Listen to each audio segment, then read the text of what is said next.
Listo. Entonces, buenas noches a todos. Gracias por conectarse. El día de hoy vamos a revisar el tema de restricción del crecimiento fetal. Mi nombre es Aura Sofía Ararat, yo soy estudiante de octavo semestre de medicina y mi compañera Alejandra Salazar. Hola, buenas noches a todos. Bueno, el día de hoy nos acompaña el doctor Víctor Rangel Ramos. Él es especialista en ginecología y obstetricia. Está hoy acá como invitado especial y nos va a ayudar pues a revisar este tema de forma más completa. No sé si el doctor quiera decir algo antes de iniciar. Buenas noches a todos, ¿no? Pues preparados para revisar este tema tan interesante. Listo, gracias, doctor.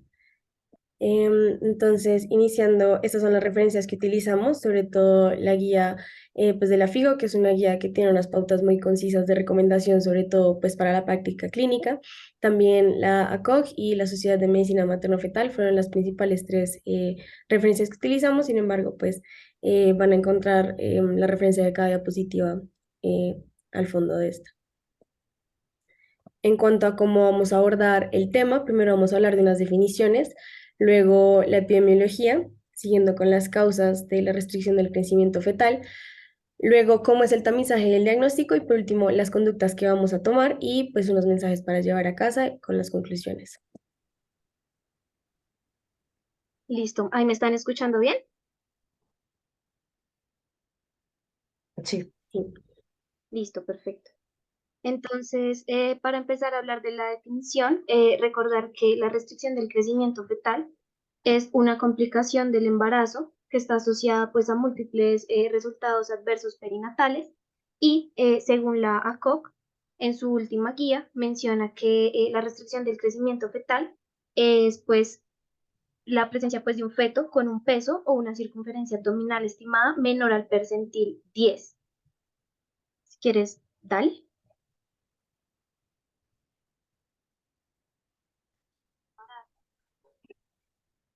Devuélvete una, por favor. Mientras que pues el feto o el recién nacido pequeño para la edad gestacional es únicamente el recién nacido con un peso al nacer por debajo del percentil 10 para la edad gestacional. Además, esto no se deriva pues de un proceso patológico, es decir, que son pues recién nacidos saludables. Dale. Ahora bien, dale otra vez. Tenemos también otras definiciones en otros consensos que se han hecho, como uno de ellos es la ISUOC, que menciona que un feto pues es considerado pequeño para la edad gestacional cuando su tamaño cae por debajo del umbral predeterminado pues para su edad gestacional. Entonces se dan cuenta aquí, habla de feto otra vez cuando menciona el pequeño para la edad gestacional. Y la restricción del crecimiento fetal como tal lleva como tal a un riesgo adverso perinatal, que es una de las diferencias con el feto pequeño para la edad gestacional. Y para la definición de la ISUB nos da como dos clasificaciones. Una es cuando el feto está por debajo del percentil 3, ya es diagnóstico directo de la restricción del crecimiento fetal. Y la segunda es cuando el feto está por debajo del percentil 10, debe cumplir con otros parámetros biofísicos que los vamos a ver como un poco más desglosados más adelante. Sin embargo, pues aquí se los menciono. Son la velocidad de crecimiento fetal, la evaluación de la velocimetría Doppler, el uso de biomarcadores y el perfil biofísico. Únicamente acá les voy a mencionar la velocidad del crecimiento fetal, que la consideramos que está retrasada o retardada cuando hay una caída entre dos escaneos o dos valoraciones con el ultrasonido consecutivas, con pues una disminución de 2 cuartiles o 50 percentiles. Entonces, por ejemplo, si en una valoración vemos que el feto está en un percentil 80 y en la valoración siguiente vemos que el feto está en el percentil 20, ahí ya nos preocupamos y empezamos a sospechar una restricción del crecimiento fetal. Adicionalmente, nos dividen la definición entre pues una restricción temprana y una restricción tardía, que esta ya la vamos a ver un poquito más adelante. Dale. Bueno, entonces, en cuanto a la epidemiología, es importante entender que se va a presentar o se puede presentar hasta en un 10% de los embarazos. Se asocia mucho a muerte intrauterina. De hecho, si el peso está por debajo del percentil 5, este riesgo de muerte aumenta al 2,5%. Además de esto, es importante que una gestación que cursa con restricción del crecimiento fetal, el producto de esta gestación no solamente nos preocupa que sea un feto pequeño que posiblemente nazca pequeño, sino que este puede tener secuelas o va a presentar secuelas a lo largo de su vida. Por ejemplo, en la infancia se ha visto que aumenta el riesgo de retraso del desarrollo cognitivo. Se han encontrado índices de discapacidad cognitiva hasta del 40% durante la edad escolar. Además, también se ha visto que durante la adultez tienen una mayor probabilidad de desarrollar enfermedades como las que hacen parte del síndrome metabólico y las enfermedades endocrinas, además de, de la enfermedad coronaria. Entonces acá podemos ver la importancia de que entendamos esta enfermedad, porque como médicos generales tenemos que entender que no es algo que simplemente va a afectar al feto durante la gestación, sino que puede tener repercusiones a largo plazo en su vida. Entonces, esta clasificación básicamente la trajimos para mencionarla, sin embargo, vamos a hacer la aclaración de que es una clasificación que está en desuso y la FIGO hace, aclara esto. La única que vamos a mantener, como mencionó Alejandra, es la que tiene en cuenta la edad gestacional. Sin embargo, vamos a hablar un poco de la que se basaba en la severidad y en la simetría, básicamente porque todavía se encuentran en muchos artículos para que sepan a qué se refiere, pero pues que tengan en cuenta que ya no se utiliza. Entonces, según la edad gestacional, básicamente vamos a tener un corte a las 32 semanas. Entonces, la temprana se va a presentar antes de las 32 semanas de gestación y la tardía se presenta en o después de las 32 semanas de gestación. Importante que la temprana suele ser más severa, es decir, la que se presenta de forma más rápida en la gestación, va a tener mayor morbimortalidad fetal y la etiología más común de esta van a ser los trastornos hipertensivos de la madre o los fetos que tienen anormalidades genéticas. Por otro lado, la presentación tardía pues suele ser más leve y es la que corresponde a la mayoría de los casos, desde un 70 a un 80% de estos, y pues tienen menores secuelas a largo plazo.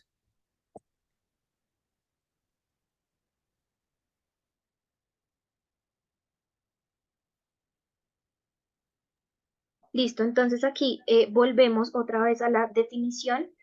Según la edad gestacional, no la dividen entonces, aparte, pues por las semanas, que sea menor a 32 o mayor a 32 semanas, tiene unos criterios que se hacen mediante el Doppler o la ecografía, y pues estos criterios se definieron en el Consenso Internacional Delphi, que fue hecho en el 2016, y pues lo acogen las guías como lo es la SWOC y la FIGO. Entonces, cuando hablamos de una restricción temprana, decimos que es un feto con una circunferencia abdominal o un peso fetal estimado por debajo del percentil 3 o con un flujo diastólico ausente, pues en la arteria umbilical. O tiene que cumplir ya sea con un peso fetal estimado menor al percentil 10 asociado a un índice de pulsatividad mayor al 95, ya sea en la arteria uterina o en la arteria umbilical, que también es por Doppler.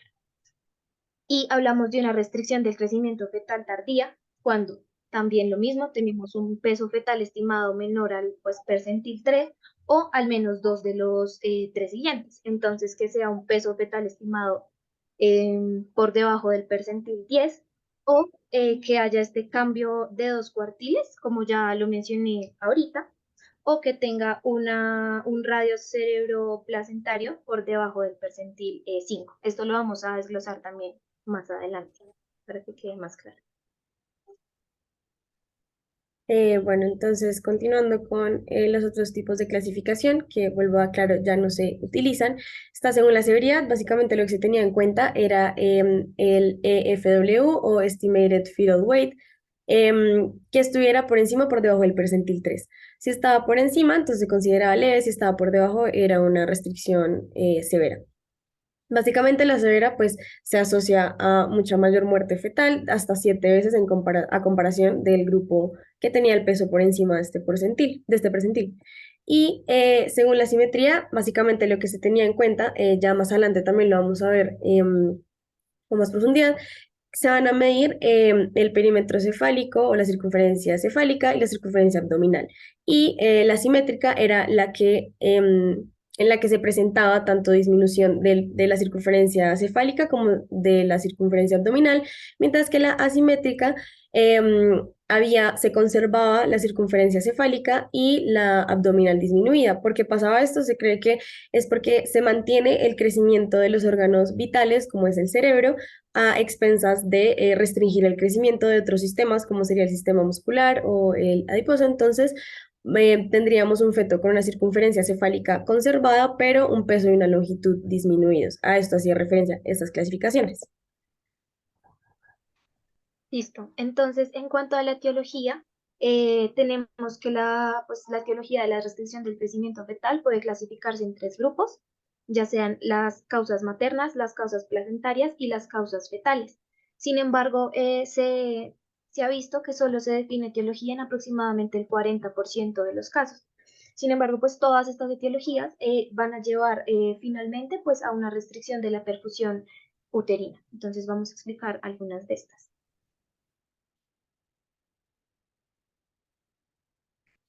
Bueno, entonces empezando con las causas maternas, de las más importantes, por ser muy común, es la preeclampsia. Entonces, también puse unas subrayadas que son la hipertensión preexistente, la diabetes preexistente, el lupus u otras enfermedades autoinmunes y la enfermedad renal. ¿Qué pasa con estas?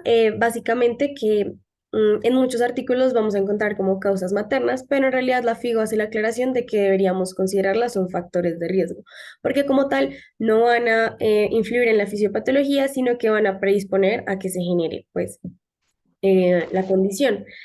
También importante, las tromofilias adquiridas, la más común, el síndrome antifosfolípido. También vamos a tener ciertos medicamentos como el warfarina, el ácido valproico, que sabemos que están especializados en el embarazo. Y medicamentos también como el trimethoprim sulfa y el fenobarbital, que pueden actuar como antagonistas del ácido fólico, causando pues, repercusiones en el embarazo. Algunas conductas maternas, como lo es el tabaquismo, el consumo de alcohol u otras sustancias, y la deficiencia nutricional de la madre. Claramente, pues es lógico pensar que si la madre está recibiendo una dieta que no suple sus necesidades metabólicas, pues mucho menos va a poder darle un correcto aporte nutricional al feto para que éste crezca de forma adecuada. Además, vamos a tener las infecciones intrauterinas. Digamos que este punto en algunos artículos lo consideran una causa materna, mientras que en otros se considera una causa fetal, pero pues básicamente la fisiopatología viene siendo la misma. Las más importantes son el citomegalovirus y el toxoplasma, el cual vamos a hablar más adelante, haciendo énfasis sobre todo en la preeclampsia, que pues como ya mencioné es de las más comunes. Vamos a tener, pues sabemos que es indispensable que para una correcta placentación haya una adecuada invasión trofoblástica. Entonces, básicamente estas células de color morado se van a encargar de invadir la decidua y el miometrio para hacer la correcta remodelación de lo que vamos a llamar las arterias espirales. Lo que buscamos es que se conviertan en unos vasos de alta capacitancia, es decir, que puedan o tengan la capacidad de contener alto volumen de sangre y que sean de baja resistencia. Que tengan una baja resistencia va a permitir que el flujo sea continuo, ininterrumpido y pues que no sea un flujo turbulento. Por el contrario, en la preeclampsia vamos a tener esto. Entonces, como podemos ver, la invasión trofoblástica no es la adecuada. Esta llega hasta la decidua, no alcanza el miometrio y por lo tanto la remodelación de la arteria espiral no es adecuada. Entonces vamos a tener un vaso estrecho, por lo tanto va a tener mucha resistencia y la capacitancia no es la misma que vamos a tener pues en una gestación que no tenga preeclampsia. Entonces, ¿qué nos va a llevar esto? Si tenemos un flujo restringido o disminuido por el aumento de la resistencia, pues va a llegar menor perfusión a la placenta, que pues es este órgano que se va a encargar de perfundir al feto durante toda la gestación.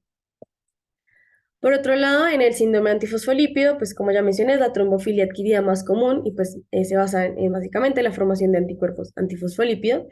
La fisiopatología es que va a causar múltiples dificultades para una correcta placentación. La primera es que va a haber interferencia del anti-beta 2-GP1I en la diferenciación y el crecimiento del trofoblasto. Entonces, el trofoblasto es esa célula que ya mencioné que se encarga de la correcta invasión. Entonces, si hay una mala diferenciación y un mal crecimiento de esta célula, por pues, la fisiopatología del síndrome antifosfolípido, vamos a tener una placentación inadecuada. Además, se va a presentar trombosis intraplaquetaria. Básicamente, estos trombos van a reducir el flujo que va a recibir la placenta y por lo tanto también compromete la cantidad de flujo y pues nutrientes de oxígeno que llega al feto. Y ya hablando un poco de las causas infecciosas, que pues eso, llegan a ser hasta el 5% de los casos de restricción del crecimiento fetal, las más comunes siguen siendo el citomegalovirus, el VIH y el Zika. Sin embargo, el toxoplasma tiene bastante importancia, sobre todo pues en las zonas donde es más endémico. Y bueno, hablando específicamente del citomegalovirus, lo que nos importa es la transmisión vertical, pues en la cual se infecta la madre y por medio de la circulación materno-fetal se infecta pues el feto. Lo importante es que básicamente el principal mecanismo asociado a la restricción del crecimiento fetal en las infecciones es que se va a ver una disminución de la población y la proliferación celular. Esto va a hacer pues que el feto no pueda seguir creciendo. Puse esta imagen porque como sabemos, tanto el citomegalovirus como el toxoplasma se asocian bastante a pues, bebés que nacen con microcefalia. Entonces, como ya mencionó Alejandra, una de las medidas que se tienen en cuenta son los parámetros de la medida de la circunferencia cefálica. Entonces, pues si tenemos estos parámetros disminuidos, es lógico que nuestra medida final, que es el peso fetal estimado, también se vea disminuida. Listo. Entonces, en relación a las causas fetales, les voy a mencionar pues también las principales. En estas vamos a encontrar ciertas trisomías, como pueden ser la 13 y la 18, que aproximadamente en el 50% de los casos están asociadas a la restricción del crecimiento y en una menor cuantía la trisomía 21. También están las malformaciones estructurales, como pueden ser las anomalías cardíacas o la gastroesquisis, que es pues, este defecto en la pared abdominal que hace que haya una protrusión de las vísceras del feto. Y pues entre mayor anomalías estructurales hayan, pues hay mayor riesgo de tener restricción del crecimiento fetal. Y también pues la gestación múltiple. Se ha visto que en los embarazos gemelares hay hasta un 25% de riesgo de la restricción y en los embarazos, ya sea de trillizos o de cuatrillizos, puede haber un riesgo hasta del 60%. Especialmente, pues hay mayor riesgo cuando las gestaciones son monocoriónicas, es decir, que solo pues hay una placenta, ¿vale?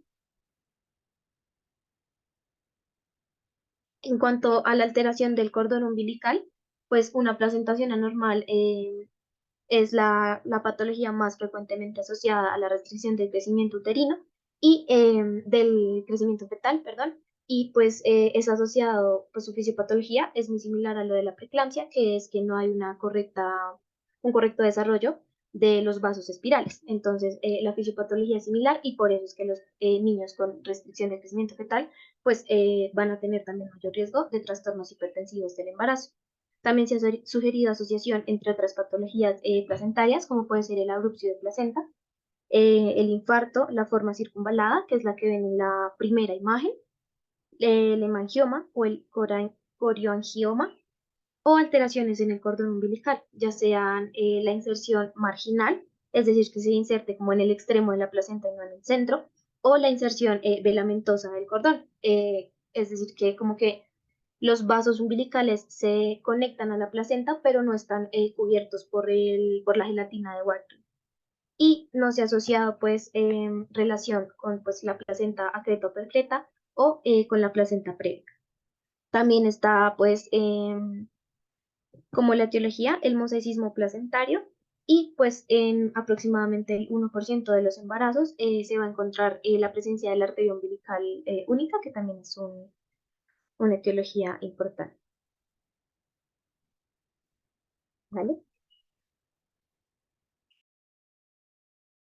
Bueno, y ya como para resumir, como habíamos mencionado inicialmente, vamos a ver que em, todas estas causas, o bueno, la mayoría de estas causas, van a compartir un mecanismo fisiopatológico en común, que es la insuficiencia uteroplacentaria. Entonces, pues no, sabemos que la placenta es el órgano que se encarga de conectar la circulación materna con la fetal. Y pues vamos a tener la conexión de la madre a la placenta y de la placenta al feto. Estas causas van a alterar cualquiera de estas dos conexiones. Entonces, pues bueno, esta imagen que básicamente es lo mismo que les mencioné de la preeclampsia, entonces tenemos unos vasos estrechos y con mucha resistencia, entonces acá en este caso se alteraría esta primera conexión entre la circulación de la madre y la placenta, porque la placenta pues no está recibiendo un adecuado flujo por pues la falta de remodelación de las arterias espirales. Eh, en el síndrome antifosfolípido, lo mismo, pues ya sea por una incorrecta placentación o por la trombosis, pues se puede alterar ya sea esta conexión o la segunda, que es de la placenta al feto, y, por ejemplo, en las causas, pues de, por ejemplo, la erupción de la placenta, cuando tenemos una placenta normal, hay un adecuado intercambio de la sangre materna con la fetal. Sin embargo, cuando tenemos una erupción de la placenta, vamos a tener pues una falta de contacto con la circulación materna. Entonces, pues también vamos a tener una afectación en esta primera conexión. A grandes rasgos, si tenemos una baja perfusión placentaria, va a haber un menor influjo pues de nutrientes hacia el feto y por lo tanto un menor crecimiento fetal. Este es como el mecanismo fisiopatológico que comparten la mayoría de las etiologías de la restricción del crecimiento fetal. Listo. Ahora vamos a entrar a hablar del tamizaje. Entonces, pues el tamizaje se debe realizar en todas las embarazadas, haciendo pues una adecuada historia clínica y preguntando por los factores de riesgo pues para la restricción del crecimiento fetal. Vamos a sospechar de esta patología principalmente en mujeres con una ganancia inadecuada de peso durante el embarazo o que tengan condiciones médicas previas o antecedentes ginecobstétricos pues de importancia, ¿vale? Entonces, en las guías no los dividen en estos cinco. Entonces, iniciamos con los maternos o demográficos, donde tenemos como factores de riesgo los extremos de edades, ya sean menores de 16 o 18 o mayores de 35 años, mujeres con bajo peso o constitucionalmente pequeña, con uso de drogas que presenten anemia o la exposición a factores ambientales, como lo puede ser la contaminación ambiental. En las condiciones médicas, como vimos, pueden ser tanto una etiología como un factor de riesgo según donde se lea. Entonces está la hipertensión crónica, la enfermedad renal crónica, las enfermedades autoinmunes y la diabetes pregestacional. Y en la historia obstétrica tenemos el antecedente de un óbito fetal, un embarazo previo con una restricción del crecimiento fetal o el uso de la reproducción asistida. En los genéticos, pues están las trisomías de las que ya hablamos, el mosaicismo placentario o algunas disomías uniparentales. Y también están algunos biomarcadores y hallazgos en el ultrasonido que ya los vamos a ver, ¿vale? Entonces, listo.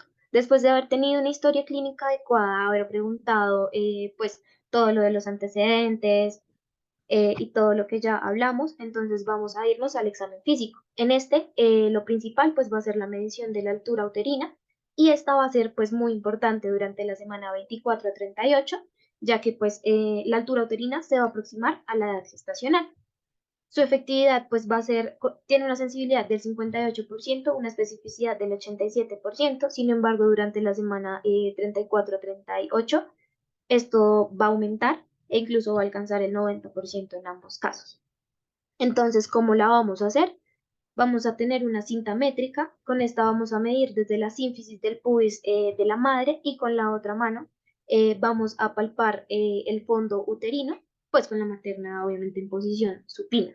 Y luego de que hayamos valorado tanto la sínfisis como el fondo uterino, vamos a medir esto pues con la cinta. Como ya les dije, entonces el valor normal pues debe ser aproximado a la edad gestacional. Sin embargo, si la altura uterina se retrasa aproximadamente 3 centímetros, pues vamos a sospechar una restricción del crecimiento fetal y vamos a realizar un ultrasonido. Sin embargo, la realización de este examen puede estar limitado bajo pues, ciertas patologías, como lo puede ser la obesidad materna, la presencia de gestaciones múltiples o que la paciente tenga miomas uterinos. En este caso, pues el tamizaje no lo vamos a hacer con altura uterina, sino con ecografía.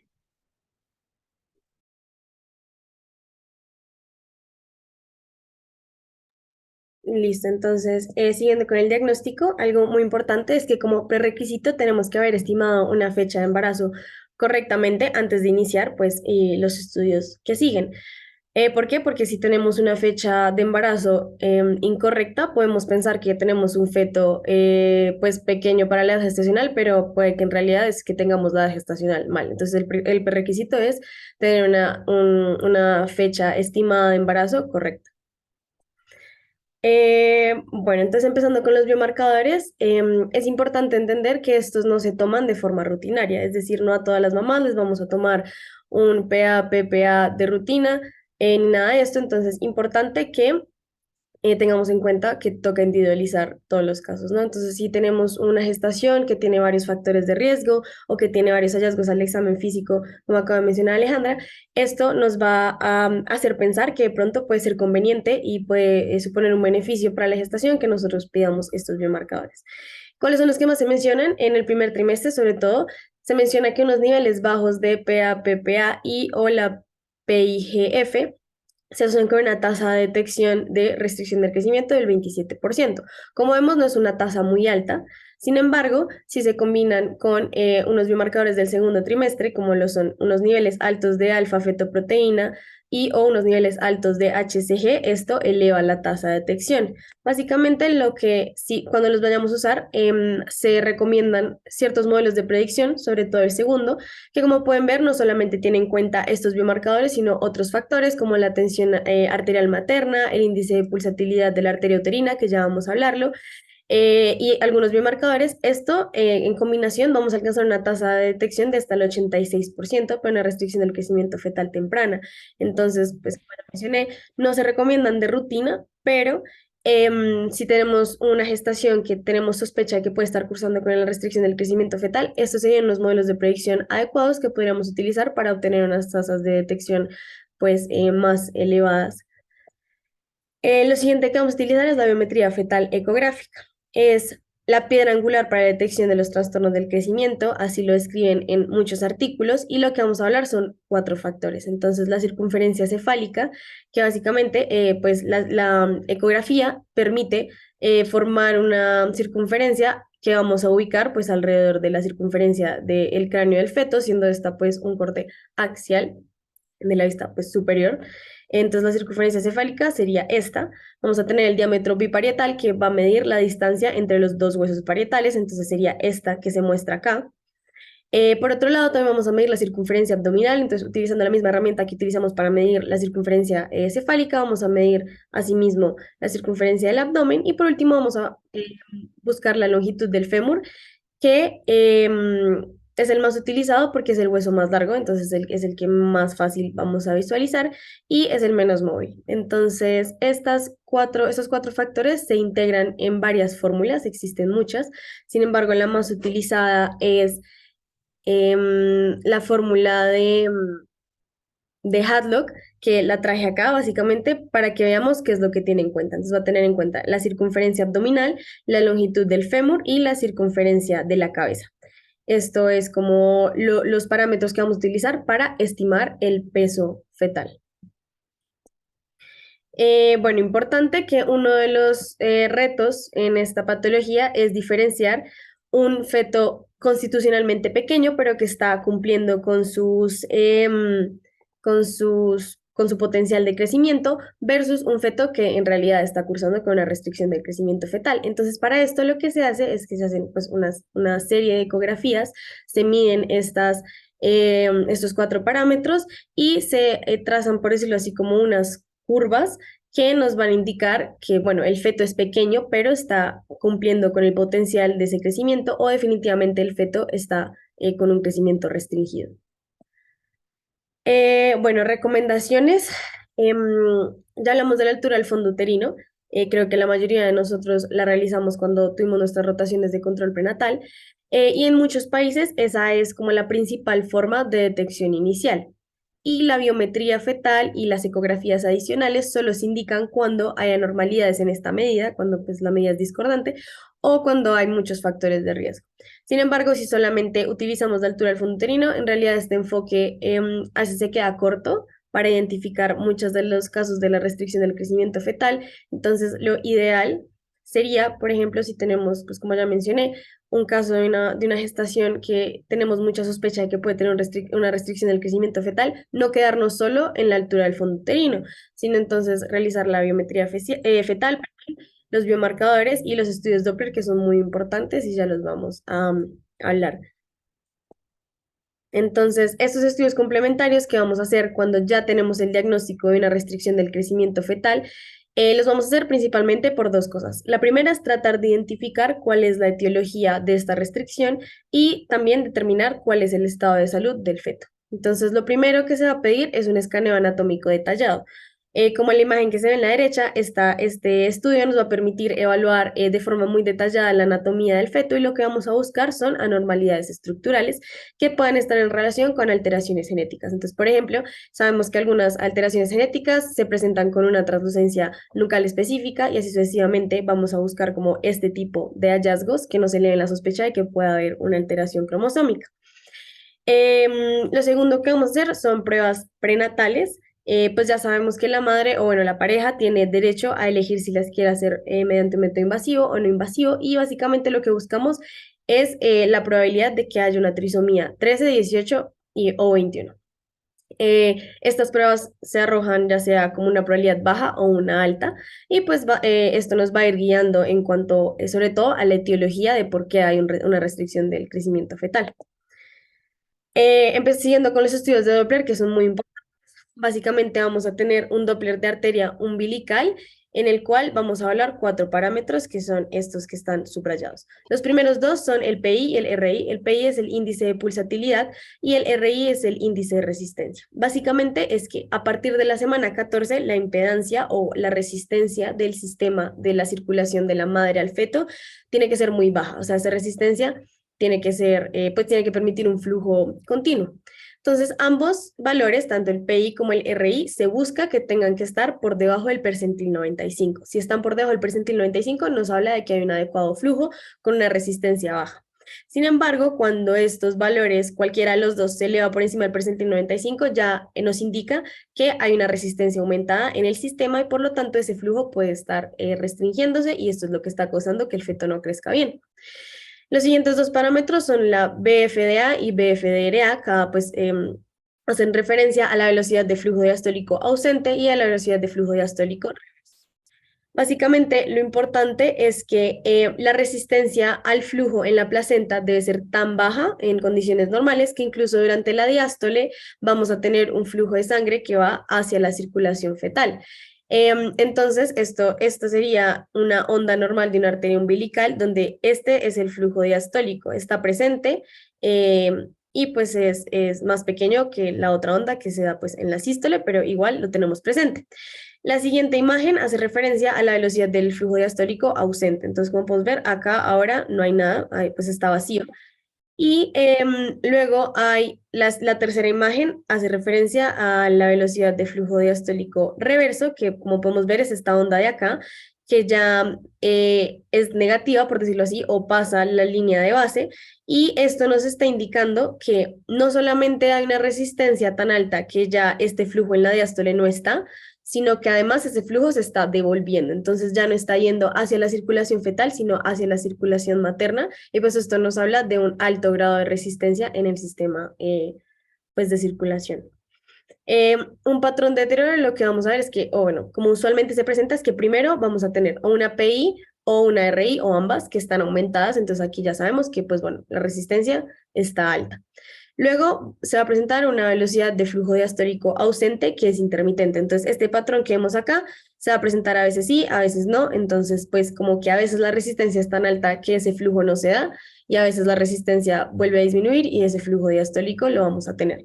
Después, esta ausencia se vuelve persistente. Entonces, todo el tiempo vamos a ver una ausencia de esta onda en la diástole. Y por último, está el flujo reverso, que ya nos habla pues, de unos niveles muy altos de resistencia en el sistema.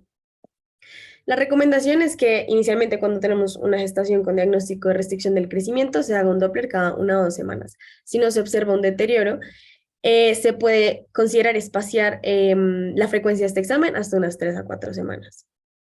Siguiendo con el Doppler del ductus venoso, pues recordando que la circulación fetal pues es diferente, vamos a recibir la sangre oxigenada por la vena umbilical, esta va a pasar pues por detrás del hígado a la vena cava a través del ductus venoso, luego entra a la arteria, perdón, al atrio derecho, luego al atrio izquierdo, ventrículo izquierdo y al resto de la circulación fetal. Entonces aquí lo importante es que este Doppler va a medir la resistencia en este punto, en el punto del ductus venoso. Entonces, cuando hay una restricción del crecimiento, cuando hay una restricción del crecimiento por una restricción del flujo, lo que va a hacer ese ductus es dilatarse. Cuando se dilata, lo que intenta hacer es que entre más sangre oxigenada de la placenta a la circulación fetal. Entonces, esto lo vamos a ver en el Doppler como una disminución de la resistencia. Entonces, ¿qué pasa? Lo normal es tener esta onda trifásica que nos habla de las fases normales del ciclo cardíaco, que va a ser la contracción atrial, la contracción ventricular y la dilatación ventricular, que pues es lo que ya conocemos normal. Sin embargo, esto es como se vería un patrón anormal de una onda de Doppler de ductus venoso.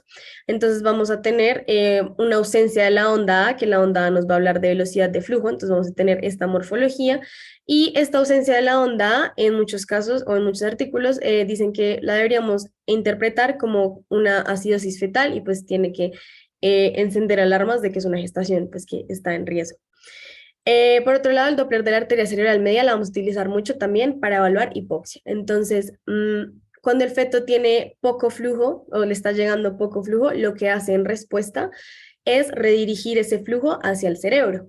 Entonces, vamos a evidenciar una dilatación de la arteria cerebral media en el Doppler. Entonces, como lo mencionaba anteriormente, este CPR hace referencia a el radio cerebro-placenta, y cuando está bajo indica que el feto está redirigiendo este flujo hacia el cerebro en respuesta a un aumento de la resistencia en el sistema. Entonces, pues inicialmente esta dilatación, digamos que contrarresta esta disminución del flujo, pero pues eventualmente no va a ser suficiente y vamos a tener disminución del flujo sanguíneo al cerebro con los daños consecuentes que conocemos de la hipoxia cerebral. Y ya por último, el Doppler de la arteria uterina nos va a hablar del componente materno de la circulación pues del sistema madre, placenta, feto. Entonces, pues esta imagen que la he puesto mucho en la presentación, que pues ya sabemos que hace referencia a pues, las arterias espirales. Entonces, cuando hay un aumento de la resistencia por una mala remodelación de las arterias espirales, vamos a tener un Doppler de arteria uterina alterado.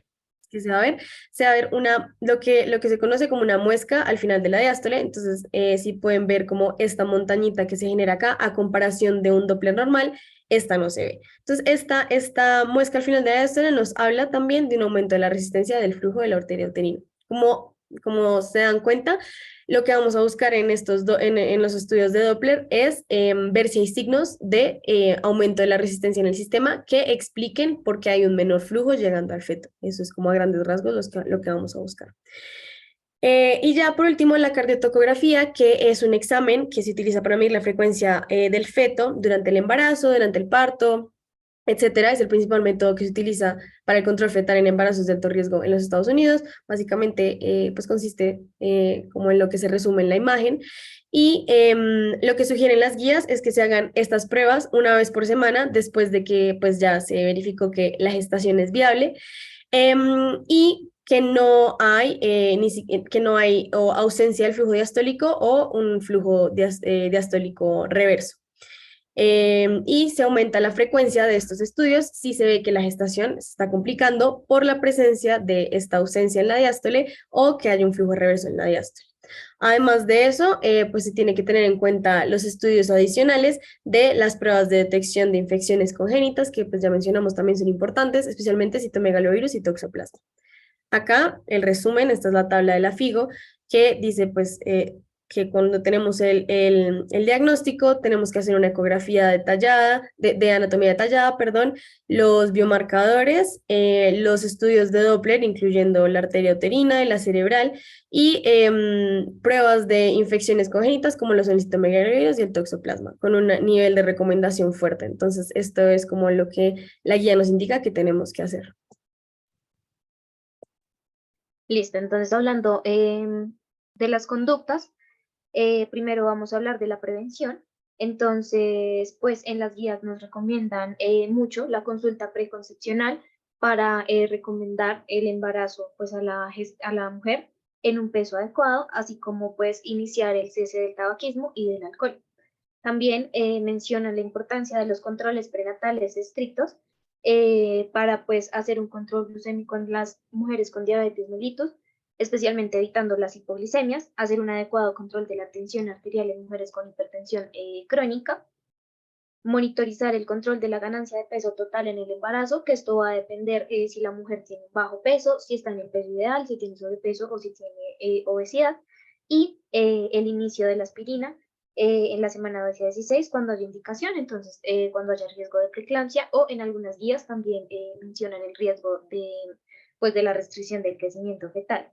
Finalmente, en relación a la suplementación nutricional, o pues dietas específicas, no se ha demostrado evidencia de estas, por lo tanto pues no se recomienda ninguna principalmente, ¿vale? Entonces, como ya hemos venido hablando, hay una gran importancia de la velocimetría con Doppler de la arteria umbilical, por lo cual se recomienda pues usar esta en asociación con otras pruebas de monitoría fetal pues estándar, como pueden ser el perfil biofísico, la prueba sin estrés o pues el uso de ambas. Esto nos da una vista pues para la etiología causante o pues para las conductas a tomar, principalmente para el parto. Y también tenemos que ver cuando vamos a hospitalizar a una paciente con esta patología. Entonces, cuando tenga un Doppler de arteria umbilical anormal, ya sea con un flujo reverso o un flujo ausente, cuando tenga un perfil biofísico o una prueba sin estrés anormales y pues esté eh, menor a la semana 36 de gestación, vamos a pensar en desembarazar o cuando la condición social de la gestante lo amerite. ¿Vale? Entonces, en relación a la monitorización, pues haciendo como un gran resumen de lo que ya nos habló Aura del Doppler, entonces vamos a hacer la monitorización con 3 a 4 semanas si no hay deterioro, y si hay deterioro, 1 a 2 semanas, o incluso mencionan que una vez o 2 veces por semana. Vamos a hacer el conteo de movimientos fetales, ya que es algo relativamente fácil de hacer. Lo puede hacer la madre en posición de cúbito supino, de cúbito lateral, concentrada pues en los movimientos fetales. Y hablamos de que hay un descenso o una disminución de los movimientos cuando hay menos de 10 movimientos en 2 horas. También vamos a valorar la frecuencia cardíaca fetal mediante la cardiotocografía o las pruebas sin estrés y, dale, por favor.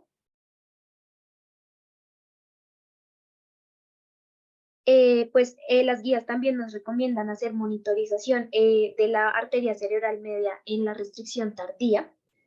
Sin embargo, pues la FIGO nos menciona como que esto se hace mucho en países de altos ingresos. Sin embargo, si estamos en un país de bajo o medio ingreso, recomiendan o pues mencionan que hacer la cardiotocografía 2 veces semanales muestra una seguridad similar. Y ya cuando tengamos pues la edad gestacional pues pasada, para considerar el parto, vamos a usar el perfil biofísico, las pruebas sin estrés y el Doppler para valorar las tomas pues, de decisión. Bueno, y adicionalmente, perdóname, antes, también, pues como ya lo hablamos, en la etiología puede estar muy asociada a la restricción del crecimiento fetal con los trastornos hipertensivos del embarazo, por lo cual es muy importante valorar en estas gestantes, pues, algún riesgo de preeclampsia, entonces valorar la tensión arterial, la relación proteinuria, la evaluación, pues, tanto renal como hepática. Listo. Listo, entonces en cuanto a intervenciones farmacológicas, se recomiendan dos. La primera son los corticoides prenatales, que básicamente los vamos a utilizar en las pacientes que les adelantamos la fecha de parto. Se va a administrar de 1 a 7 días antes de la fecha fijada. La dosis, pues la puse ahí. Básicamente la guía recomienda que se utilice el mismo protocolo de dosificación y pues de uso de corticosteroides que se utiliza en las madres o en las gestaciones que no están afectadas por restricción del crecimiento fetal. Y básicamente, bueno, importante que cuando se administran estos corticosteroides se puede evidenciar un aumento del flujo de la arteria umbilical. Esto se va a deber más que todo a la dilatación del árbol fetoplacentario y que hay un aumento del gasto cardíaco fetal. Esto en ningún momento indica que haya una disminución de la resistencia en el sistema o que haya una mejora en el estado fetal. No son sinónimos de esto y por lo tanto no debemos cambiar la conducta que ya teníamos planeada cuando si llegamos a ver este aumento de flujo en la arteria umbilical. Y por otro lado, el sulfato de magnesio, entonces básicamente se recomienda por los efectos neuroprotectores, porque disminuye la mortalidad perinatal. Básicamente esos son los mecanismos mediante los cuales tiene sus beneficios, entonces disminuye el calcio intracelular, estabiliza la tensión arterial, entre otros, importante que disminuye pues como el riesgo de parálisis cerebral, que por sí sola la restricción de crecimiento fetal ya eleva la probabilidad de que el feto desarrolle parálisis cerebral, entonces estos son como los beneficios que buscamos. La dosis también pues la dejo en la diapositiva y la recomendación es la misma, que es de utilizar el mismo protocolo utilizado en los embarazos que no están afectados por alteración o bueno, restricción del crecimiento fetal. Ambos, como pueden ver, son recomendaciones fuertes, entonces pues son intervenciones farmacológicas que deberíamos implementar.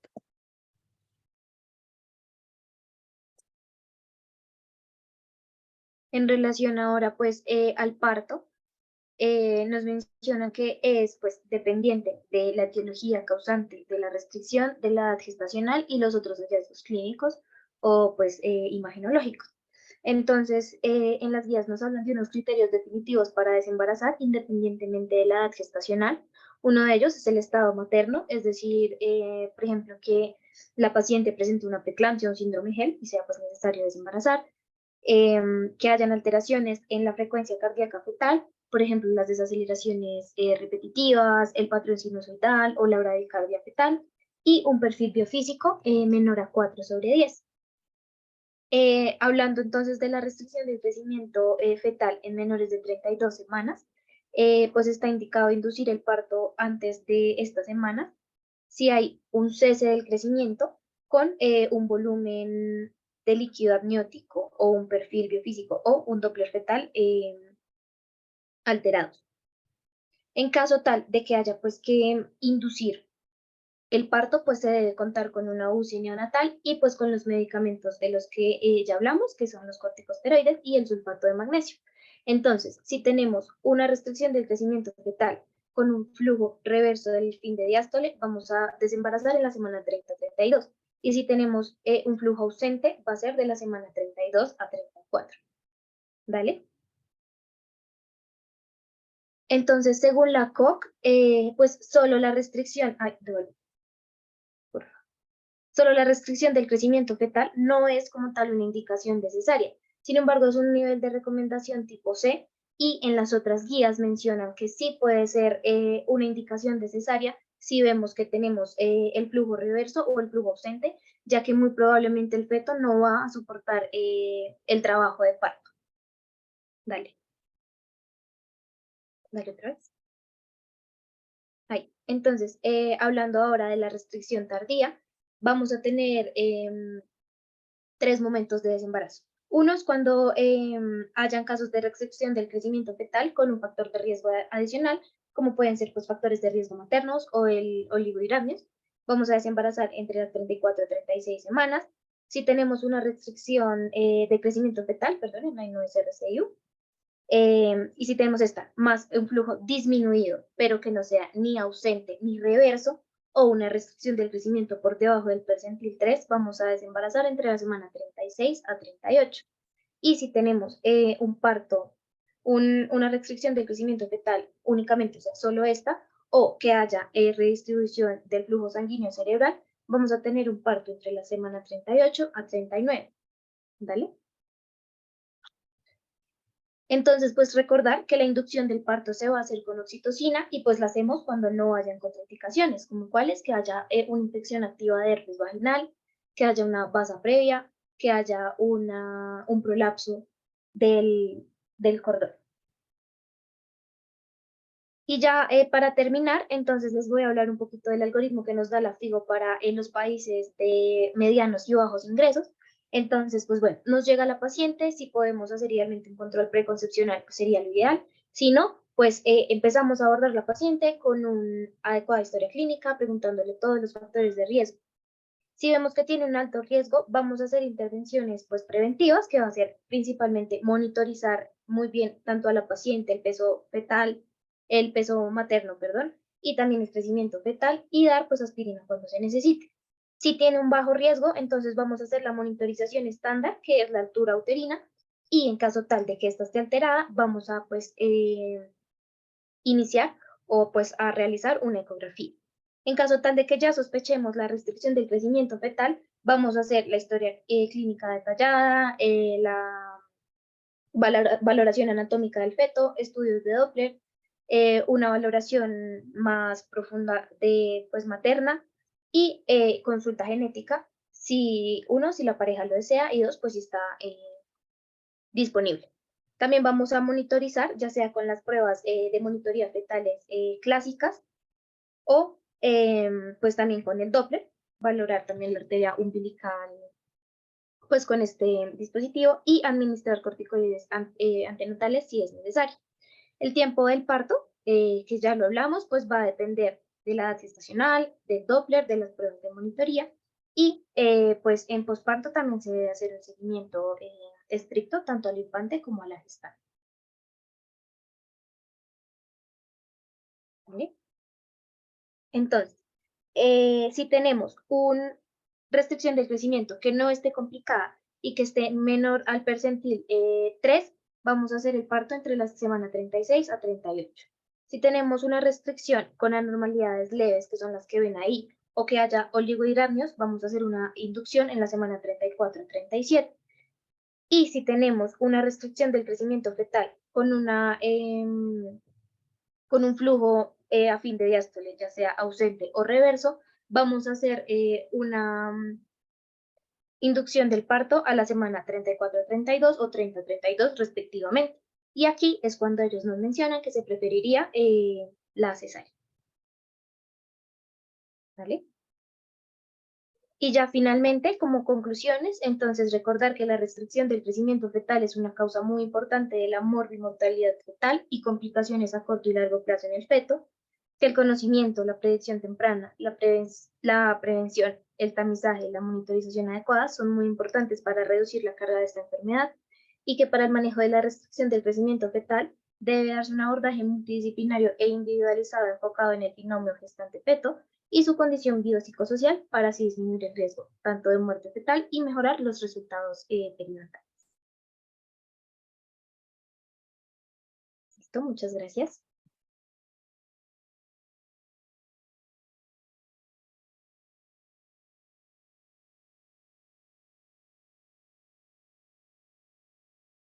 Buenas gracias a todos por conectarse. No sé si el doctor eh, quiera hacer algún comentario. Bueno, buenas noches. Entonces, de antemano, muy buena presentación, doctora. Creo que resumen en gran parte el comportamiento fisiopatológico, el entendimiento. Me gustó mucho que supieron describir bien el comportamiento de las resistencias de la arteria umbilical, de la centralización de flujo. De pronto, como para dar unas conclusiones, que serían algunos mensajes para la casa. El primer concepto, desde que ustedes comenzaron a hablar sobre la definición, entender que la definición más aceptada a nivel mundial es una afectación, o sea, restricción del crecimiento fetal es una afectación del potencial de crecimiento. Qué difícil es establecer un potencial de crecimiento. Si nos ponemos a analizar los potenciales de crecimiento de la población colombiana, de pronto no son lo mismo que la población estadounidense, que la población alemana, que la población de otros países. Eso nos ha dificultado de poder establecer escalas internacionales que puedan ser usadas en todo el mundo, y es una de las fuentes de motivación de estudios que ya debemos tener también en Colombia sobre escalas propias de nuestra población. Independientemente, esa definición nos permite entender que cada feto va a tener un potencial de crecimiento y que cuando se pase esos límites permitidos es que vamos a llegar al diagnóstico verdadero de restricción. Diagnóstico de restricción, como lo veían la COG, era como muy simple. Se dieron cuenta, era una definición muy global que realmente no nos permite entender lo diverso que es el diagnóstico de restricción. Por lo cual, como ustedes mencionaron, doctoras, en el 2016 hubo un consenso, se reunieron grandes expertos a nivel mundial y esos expertos definieron bajo una modalidad Delphi que la definición era la que ustedes mencionaban, teniendo en cuenta temprano-tardía y algunos componentes de las dinámicas de percentil, incluyendo el perímetro abdominal y al mismo tiempo los cambios hemodinámicos en el Doppler. Entonces, se puede considerar que la definición macro más grande, la más grande, es una afectación del potencial de crecimiento, pero que definitivamente la definición específica va a hacerse con base a los consensos que se dieron en la parte de la metodología de Delphi en el 2016. De las cosas también importantes que creo que mencionaron, y que quiero que se lleven ese mensaje porque no siempre se entiende y se orienta de esa manera, son las diferencias entre las de restricciones de crecimiento fetal tempranas y tardías. Eso fue de los, otro de los grandes cambios que surgieron a partir de ese consenso. Primero que se haya definido una semana específica como las 32 semanas, y lo otro importante es tratar de entender cómo se comportan ambas restricciones. La restricción temprana, como se dieron cuenta, tiene que ver más con el síndrome isquémico placentario. Por eso es que se relaciona tanto con la preeclampsia. Y las restricciones tardías, como se dieron cuenta, ya son aquellos fetos que iban en un potencial de crecimiento adecuado, pero por diferentes factores, la diabetes, la enfermedad renal crónica, entre otras cosas, empieza a fallar la capacidad de perfusión. Es una placenta que al principio funcionaba, pero después quedaba debiendo. Y esto nos permite también entender los diferentes comportamientos. Entonces, siempre que ustedes comiencen el diagnóstico de una restricción, pues uno, deben saber diagnosticarlo, para eso van a tener el consenso Delphi, y dos, la clasificación en tempranas y tardías. Porque eso les permite en su algoritmo al definir las causas que van a investigar como estudios complementarios. Por ejemplo, las causas tempranas, debes tener esas pacientes estudios para perfil autoinmune, ya hablaron sobre el SAF, a veces incluir lupus cuando pues tiene criterios clínicos. Al mismo tiempo, ustedes en esas pacientes deben investigar la parte correspondiente a síndromes, bueno, más bien aneuploidías como tal, porque no solamente la 3 y 18, también está lo que es la trisomía 21, que sigue siendo la más común de todas, y la parte infecciosa, que pues en estudios recientes, como se dieron cuenta, pues uno suele estudiar rubiola, bla, bla, bla, pero pues la que más correlación ha tenido con afectación en la restricción sigue siendo el citomegalovirus y otras enfermedades TORCH, que pues por nuestras características poblacionales igual siempre lo estudiamos. La parte de prevención también lo van entendiendo. En respecto de temprano o tardía, ustedes ya pueden ver por qué la temprana, entre comillas, se podría evitar o controlar con aspirina. El uso del ácido acetil salicílico sí tiene un efecto protector para las tempranas, pero no lo va a tener para la tardía, porque no es la causa fisiopatológica por lo cual se desarrolla. Y por último, el seguimiento, que ese es de los componentes que yo más quiero que se lleven, y ese seguimiento surge entendiendo el Doppler. De nada sirve que ustedes demanden un Doppler a una paciente si no entienden qué refleja la alteración de la umbilical, de la cerebral media y las arterias uterinas en las pacientes con el Doppler alterado. En ese orden de ideas, una paciente con una alteración de la arteria umbilical les va a permitir a usted decir qué tanto tiempo puede esperar. Yo creo que se imaginen esto como una balanza terapéutica, porque tratamiento definitivamente con medicamentos no hay. Y la balanza les va a permitir a usted saber en qué momento la balanza torna que el bebé va a fallecer dentro de la barriga, o un óbito fetal, o en qué momento la balanza se torna que si lo saco muy temprano, lastimosamente va a fallecer por la prematurez. La arteria umbilical es el vaso que más les va a brindar a ustedes esa estabilidad o tranquilidad de saber qué tanto tiempo puede esperar. Pero no olviden la cerebral media ni el ductus, porque estos hallazgos en Doppler les han permitido a los expertos definir comportamientos mucho más específicos, que es un tema de pronto para otras charlas. Y esto también les concluye la parte de las clasificaciones. Ustedes con frecuencia ven que a veces se hacen los estadios. La realidad es que a nivel mundial no hay un consenso de qué clasificación debemos estudiar. Lo que sí es claro, como ven en la figura que es que dependiendo del hallazgo del Doppler, de la umbilical, ustedes van a tener un tiempo de espera donde se dieron cuenta que la gran mayoría de restricciones confirmadas no van a pasar de semana 37. Ya hablan de 37 a 39 con fetos pequeños, pero hay que tener cuidado con eso. Y que si la umbilical se altera, van a haber semanas más tempranas de embarazar, 34, 30, incluso antes de semana 28. Entonces, si ustedes van de pronto a Estados Unidos, si van a un país europeo, sí, de pronto en Barcelona van a usar los estadios, pero si van a países como Estados Unidos, ellos no usan nada más sino las umbilicales. Entonces, independientemente de donde vayan, este tipo de grupos de interés les debe permitir a ustedes saber el por qué el hallazgo Doppler les permite un manejo en especial. Entonces, yo no sé si alguno de los participantes tenga alguna duda, algo que quieran resolver o si ya de pronto con lo que ustedes explicaron, pues todo está resuelto. Ujú, ujú, ujú.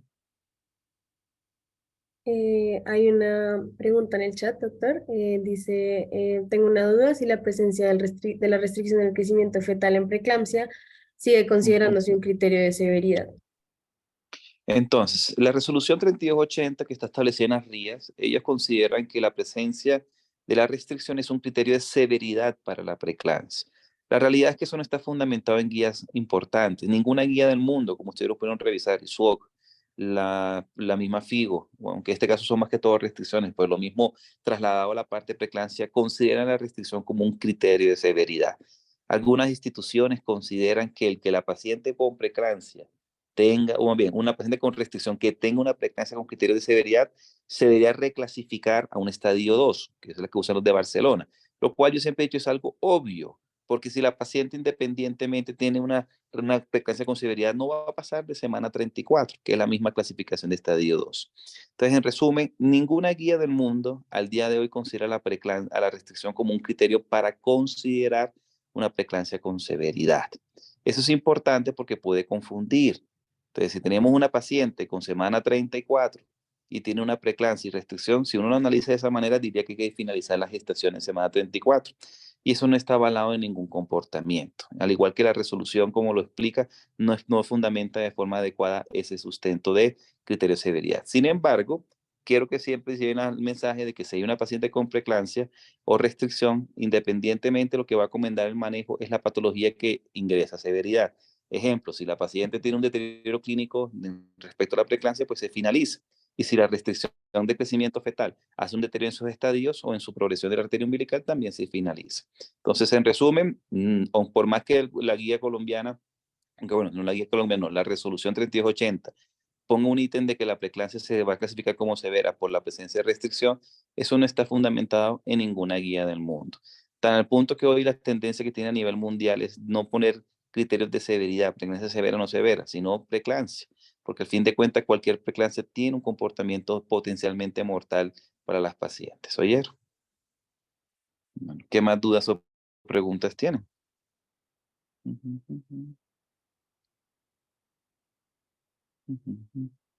Esas son todas las que hay en el chat, doctor. Creo que no hay más dudas. Muchísimas gracias. No, de nada. Y bueno, entonces aprovechen este tema. Es un tema que realmente integra cosas muy bonitas de la obstetricia.